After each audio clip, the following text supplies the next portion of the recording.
Good morning. Nepal trip का part 5 last part. सबसे पहले हम गए पशुपतिनाथ टेम्पल और उसके बाद हमने वहीं से ही टैक्सी हायर की। उसने हमारे से 1700 रुपये इंडियन लिए। फिर उसने बोला वो 4 जगह घुमाएगा। तो सबसे पहले वो हमें काठमांडू स्क्वायर ले गया, फिर वो हमें ले गया बुड्ढा नीलकंठ टेम्पल। बुड्ढा नीलकंठ एक संस्कृत वर्ड है, नीले गले वाला बूढ़ा। जैसे शिव जी ने विष पिया था और उनका गला नीला पड़ गया तो उनको नीलकंठ कहते हैं, ऐसे इसको भी नीलकंठ कहते हैं। और ये इसका मेन गेट था, यहाँ से अंदर जाना था। एक गेट और था, वो आगे था। यहाँ लिखा हुआ था कि किस समय कीर्तन होता है। ये इसका पूरा व्यू है। यहाँ पर छोटे कमरे बने हुए थे। ये दूसरा गेट है, यहाँ पर ऐसे बना हुआ है और ये 2 स्टैचू लगे हुए थे। इसके ऊपर बेल लगी है और अंदर एक मंदिर बना हुआ छोटा सा, यहाँ भी बेल लगी हुई थी और ये मंदिर है। पूजा कर रहे थे सब लोग। यहाँ थोड़ी थोड़ी दूरी पे मंदिर बने हुए थे, जैसे यहाँ पे छोटे छोटे स्टैचू रखे, शिवलिंग रखे, भगवान के स्टैचू रखे हैं अलग अलग भगवान के।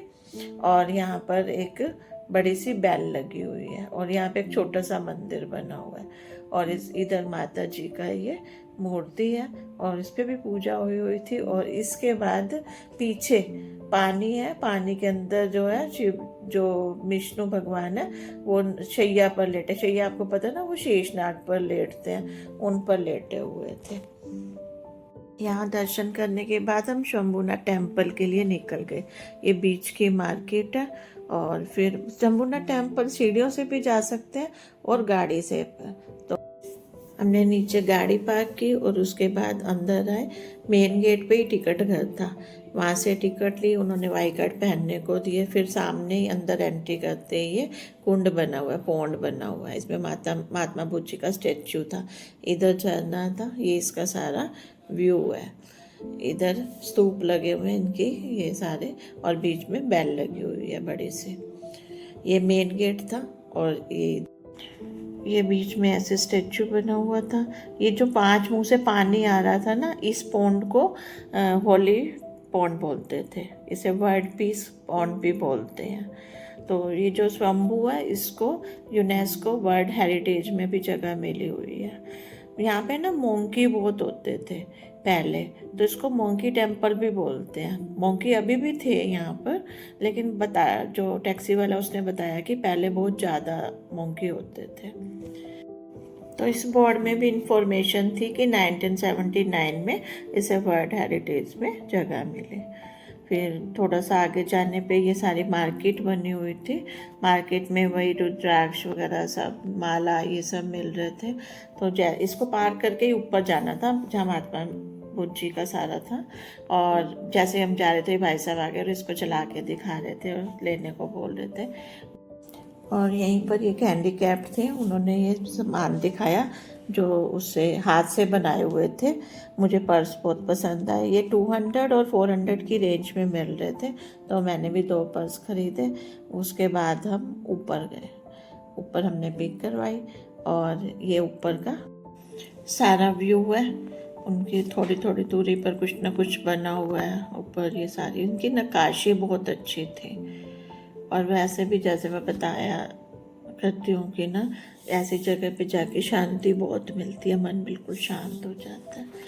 कोई भी प्रेयर वाली जगह मन शांत होता है। यहाँ दान पत्र वगैरह बना था, यहाँ दिए रखे हुए हैं।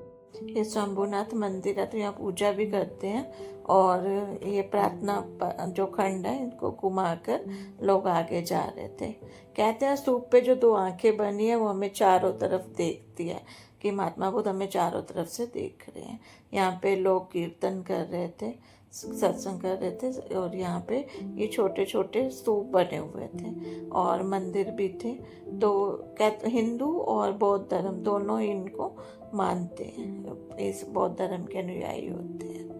तो घूम ये यहाँ से काठमांडू का सारा व्यू दिख रहा है। थोड़ी देर यहाँ घूमने के बाद फिर हम मार्केट चले गए, थेमल मार्केट। तो ये है यहाँ पे वैसे ही क्राफ्ट का सामान मिल रहा था जैसा हमने वहाँ देखा था, और बहुत ही अच्छा था। ये जो फ्लावर पॉट थे, ये कपड़े के बने हुए थे, इसके अंदर फ्लावर भी कपड़े के बने हुए थे। ये सब की चेन बने थे, पायदान थे, सब कुछ था। ये मार्केट का और व्यू है। थोड़ी आगे जाके यहाँ ज्वेलरी वगैरह मिल रहे थे। यहाँ खाने पीने का सामान था कि कुछ खाना हो तो। इससे आगे जाके यहाँ पे मुखौटे लगे थे। ये इस बहुत ही अच्छे लग रहे थे। ऐसे लग रहा था कि ये रियली बने हुए हैं। तो ये मार्केट का बाकी व्यू। इसके बाद एक शॉप थी जहाँ पे कपड़े वगैरह मिल रहे थे, शॉल स्वेटर सब मिले थे। हमने पोंचू शॉल ये सब खरीदी। इसके बाद ये खाने पीने का सामान था। फिर फ्रूट की शॉप थी, यहाँ पे स्वीट शॉप थी और यहाँ पर फ्रूट मिल रहे थे। इसके बाद हम थोड़ी सी और आगे गए, हमें 2 टी शर्ट्स पसंद आ गई तो हमने टी शर्ट्स खरीदी। और बीच में एक ये छोटा सा मंदिर भी आया था। अब हम बहुत ही ज़्यादा थक गए थे तो बरसात भी शुरू होने वाली थी तो हम अपने होटल की तरफ निकल गए। तो ये मार्केट का बाकी व्यू है। हम होटल पहुँचे, फिर हमने डिनर किया और रेस्ट किया क्योंकि हमारी सुबह फ्लाइट थी। तो ये है नेपाल का एयरपोर्ट जहाँ पे हम अब वेट कर रहे अपनी फ़्लाइट की। तो हमने ये नेपाल ट्रिप बहुत इन्जॉय किया। हमारा टोटल खर्चा नेपाल में 2 लाख रुपीज़ आया, जिसमें हमने लग्जरी होटल किया, लग्जरी हमने खाना खाया, अच्छे से हम घूमे। 2 लाख रुपए इंडियन रुपीज़ ये हमारे खर्च हुए, जिसमें हम 3 लोग गाड़ी पे आए थे और 3 लोग फ्लाइट में आए थे। तो 8 और 9 दिन का ये ट्रिप था। हमारा नेपाल जाने का अचानक ही प्रोग्राम बना। बेटे का शूट था, उसने तो 2 दिन के लिए ही जाना था।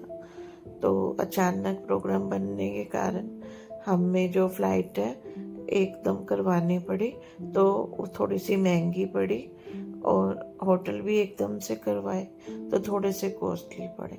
अगर कोई जाना चाहे तो फिर वो पहले प्लानिंग करके फ़्लाइट की टिकट पहले बुक करा लें और होटल भी थोड़ा सा पहले बुक करा लें या थोड़ा कम लग्जरी ले लें तो उनका जो एक्सपेंस है वो 1.5 लाख तक हो सकता है। Thanks for watching. अगर आपको ये सब पसंद आया हो तो please like and share and subscribe my channel.